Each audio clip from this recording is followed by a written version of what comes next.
आप कहेंगे कि हम कथा में आ तो गए, किंतु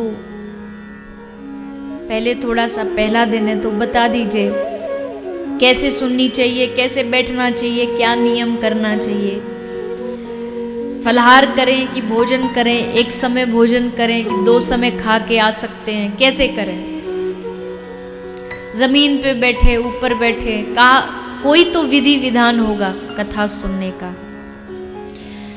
तो भागवतकार कहते हैं कि भगवान की जो कथा है,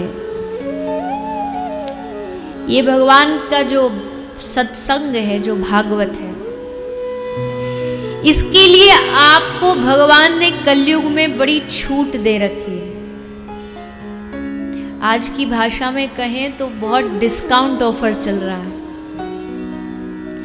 इतना डिस्काउंट है कि आपको ये तक भी नहीं कहा जाता कि नहीं नहीं आपको जमीन पे बैठ के कथा सुननी है। आप नहीं बैठ सकते तो सोफे पे बैठ जाइए। आप फलहार करके नहीं सुन सकते तो भोजन करके कर लीजिए। आपको भोजन खा के नींद आती है तो फलहार करके सुन लीजिए। आप कथा में बैठे हैं, अब मैं एक आध दिख रही है मुझे मैया, हाथ में ये लगा हुआ है, चल रहा है, समझ गए ना, वो बुनाई कढ़ाई ठंड चल रही है ना तो इसकी भी मनाही नहीं है। अब घर बैठ के ये लगे रहोगे तो क्या मिलेगा? कुछ भी नहीं मिलेगा। पर कम से कम यहां बैठ के लगोगे तो यहां सब कुछ प्राप्त हो जाए। मैं तो ये कहती हूं, ये नहीं सोना भी है तो कथा में आके सो जाओ। घर की जगह अगर सोना है तो कथा में आके सो जाओ। क्यों? घर में सोने पर परिवार वाले सोचेंगे अरे हारा थका बेचारा, बड़ी मेहनत करके आया, लो ठंड पड़ रही है, एक कंबल और डाला, सो जाओ और सुला दे।